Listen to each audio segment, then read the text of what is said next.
Welcome to Travel, Pray, Slay, a podcast for professional women who travel, love God, and are ready to level up their life. On the podcast, we discuss all things travel, faith, career, love, and lifestyle, all focused on helping you take the next steps you need to bring your visions into reality and live the extraordinary life God created for you to live. If you love Jesus, Beyonce, and catching flights, then look no further because you have found your tribe, sis. I'm your host, Toya Nicole, and I can't wait to get into today's episode with you. Hey, y'all. I am back. It is Toya, and I have a travel podcast for you all today. I just wanted to hop on really quick. So I was doing some popping around on the Googler this weekend.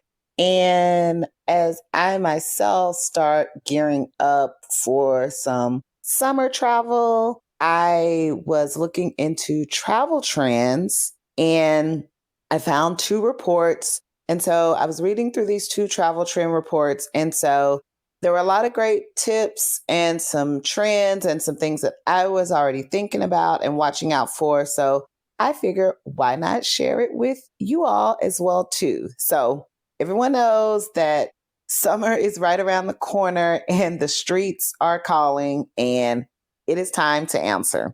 So two of the reports that I read this weekend, I read the American Express Global Travel Trends Report, and I read the TripAdvisor Trend Report. So don't worry about trying to Google that. If you just go to the show notes or go to my website for this podcast episode, I will include the link to those two reports so that you can read in detail for yourself.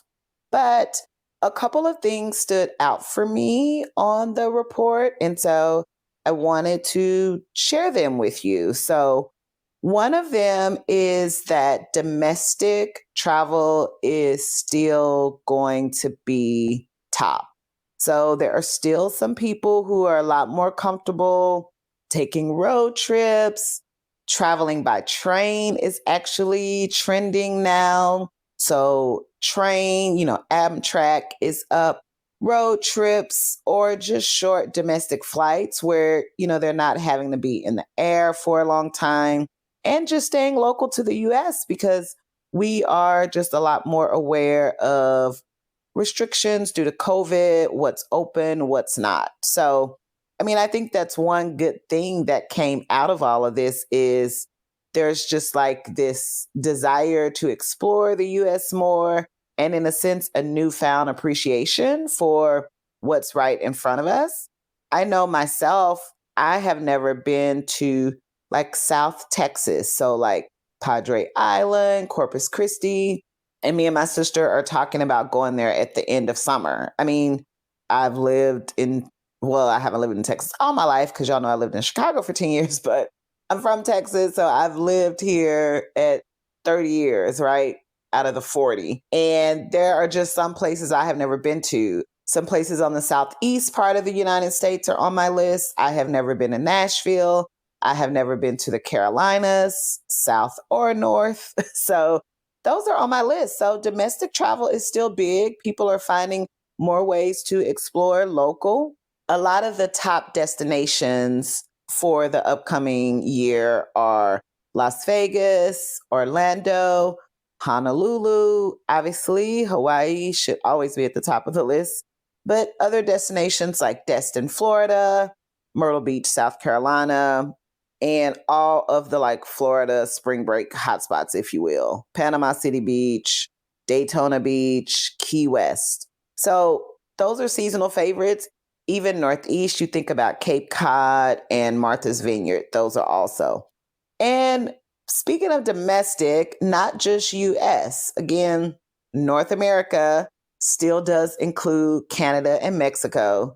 Canada is not letting us in, y'all. I want to go to Toronto so bad, but who knows when they are going to lift their travel restrictions. So we can't go into Canada, but as you all know, we have always had access to Mexico. So Mexico is still at the top of the list. Mexico travel has increased And Expedia actually analyzed from March to April, and then looking at destinations like moving forward from like June to August. Mexico is like the number one top destination. So basically, in the last month, they're saying Mexico is the top destination that people have booked for travel for June through August. So I've been seeing everyone in Tulum, Cabo, which you all know is my favorite, is still at the top of the list, and Playa del Carmen and Cancun. So staying domestically, whether that's around the US or popping down to Mexico, hopefully soon we'll be able to go to Canada.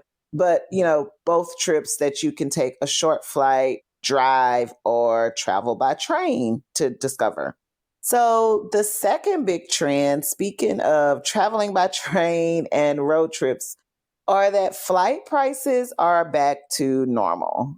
So again, no more $50 flights to the Caribbean, no more $15 flights to Denver. Y'all, at the height of wasn't the height of the pandemic, but as things started to open up and I went to Chicago in October, that flight cost me $45 round trip. When I went to Denver, also in October, that trip cost us $70 round trip. You will not find that now. All the airlines are super optimistic and seeing travel demand go back up. So, you know what that means? Flight prices are back up. And so, yeah, the takeaway is you need to start shopping now for tickets and you need to be a little more flexible. But everything is kind of back to normal as far as the airlines see it because all their bookings are up. So now they have put the prices back up, right? So a couple of tips to get around it, still being flexible with dates. So instead of being strict to just one time frame, try to put in 2 to 3 days in between. Part of that flexibility is leaving on a Tuesday or Wednesday. So don't try to book just Friday to Monday or Thursday to Sunday, the standard. Those are going to be a little higher if you have flexibility. Also, you can wait until late summer or early fall. So right before they get ready for the Thanksgiving holiday push, which is Thanksgiving is always the largest travel day period. Everyone's traveling in the summer. So that period, I like to call it like, hurricane season, it's kind of off peak, that period of like late August through like, late October. That is a low demand time. So you may be able to find cheaper prices there and a destination that is going to be a little more desirable. Those are the trends with the flight prices. They're back, but have some flexibility, move your dates around, maybe try to plan something for late summer, early fall, and you should be good. But not everybody is counting their coins and being on budget. A big trend is that people are willing to splurge this year, and it's all about go big or go home. So obviously, after over a year of us being able to go nowhere, a lot of people are like, I am ready. A lot of people who were not impacted financially by the pandemic, they have the money set aside to spare. There are some people who fared well throughout the pandemic, who kept their jobs. And so money that they normally were spending going out to eat, money that they normally had set aside for travel, they have been able to stack. And so they are now ready to spend it all. So the American Express travel report stated that 61% said they were planning to spend more money on a trip than they normally would have to make up for the time they missed in 2020. The TripAdvisor report showed that most of the hotel clicks were already shifting to international destinations for May onward through the summer. So everybody is ready to get out of domestic, right? So I talked earlier about the trend of staying local, discovering the US. Well, a lot of people are over that. I've done the road trips. I've went to all these places I hadn't gone before in the US. Now I am ready. And so Europe recently announced that they are relaxing the restrictions and that fully vaccinated people will be able to travel to the European Union this summer. So, number one on a lot of people's list is Paris. Paris is a big bucket list destination for a lot of people. I went in 2018. I would love to go back because it's a beautiful country, France is. I would love to go to the south of France. So Paris is actually the number one destination. They're already starting to see people planning trips there. I mean, I saw a friend recently in Brazil. So European Union, people traveling internationally, and they are splurging. I mean, I'm ready. I was telling some friends, okay, when are we going to the most posh resort we can find in the West Indies? Belize was a trip that I was planning to go to prior to the pandemic. I'm looking into going back there. So everyone is willing to throw a little more money around this time. So if you aren't counting your coins and you've got the money to spare and you've saved up because you haven't been able to go anywhere, then you're planning to go big. And please hashtag travel pray slay so I can see your photos. Okay, y'all, I'm just interrupting this episode briefly to remind you about the Travel Pray Slay merch. Did you know we had an online shop?